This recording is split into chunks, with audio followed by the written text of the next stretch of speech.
everyone নমস্কাৰ পুনৰবাৰ আপোনালোক সকলোকে স্বাগতম জনাইছো মোৰ অন্য এটি নতুন ভিডিঅ'লৈ এই সেপ্টেম্বৰ মাহত ইমানেই বেছি গৰম দিছে জুলাই মাহতো ইমান গৰম দিয়া নাছিলে যিয়ে নহওক ভিডিঅ'টি আৰম্ভ কৰিছো আজি আমি যাবলৈ ওলাই আহিছো শ্ৰীমন্ত শংকৰদেৱ কলাক্ষেত্ৰলৈ ৰাস্তাতে গেৰেজখন দেখা পাই হাজবেণ্ডে ৰখিলে কাৰণ স্কুটিখনৰ আগৰ চকাটোত হাৱা কম আছিল সেইবাবে হাৱাটো চেক কৰি ললে কুটু ক'ত যাবা কোৱা গাড়ী কিনিব যাম গাড়ী কিনিব ক'ত যাম আমি হে ভিতৰত যাম আচ্ছা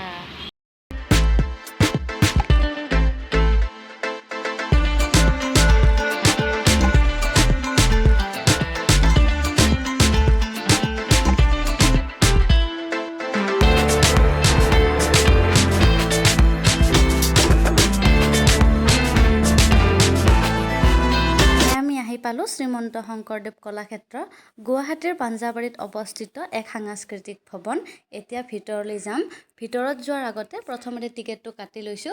ডাঙৰ বিলাকৰ 50 টকা কৰি লৈছে আৰু সৰু বিলাকৰ 5 বছৰৰ পৰা 14 বছৰ বয়সলৈ 10 টকা কৰি লৈছে লগতে পাৰ্কিংৰ পইচাও লৈছে দুচকীয়া আৰু তিনিচকীয়া বাহন হলে 20 টকা আৰু চাৰিচকীয়া হলে 50 টকা কৰি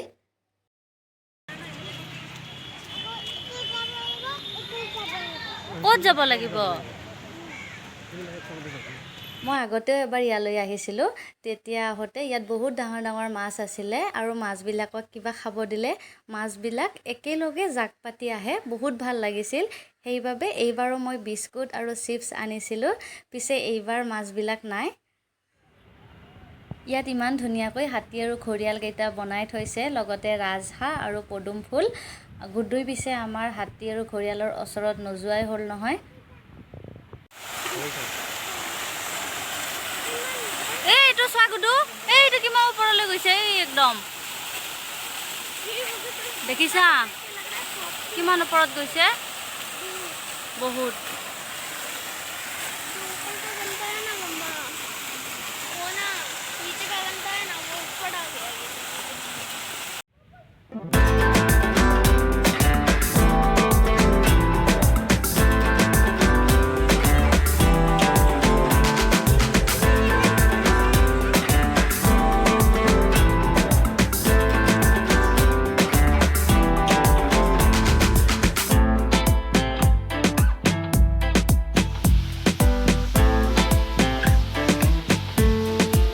ভাগৰ লাগিল নেকি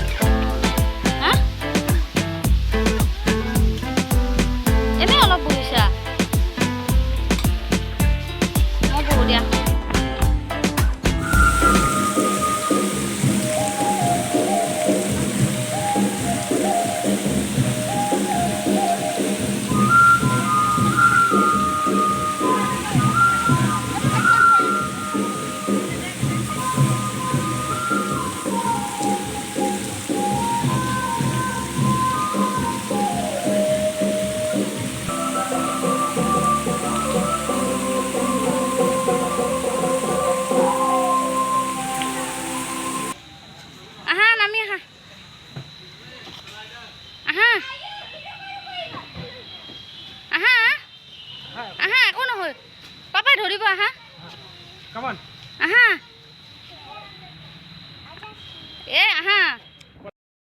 ভিতৰত আৰু বহুত কিবা কিবি আছিল কিন্তু ভিতৰত আমাৰ গুডুই নজুৱা হ'ল তাৰ ভোক লাগি গ'ল সেইবাবে আমি গুচি আহিলো আহি চাহ দোকান এখনত সোমালো সোমাই পেলাই আমি চাহ খাই ললো সো গাইজ আজিৰ ভিডিঅ' ইমানখিনি আছিল নেক্সট এটি নতুন ভিডিঅ'ৰ সৈতে আকৌ লগ পাম আজিলৈ বাই বাই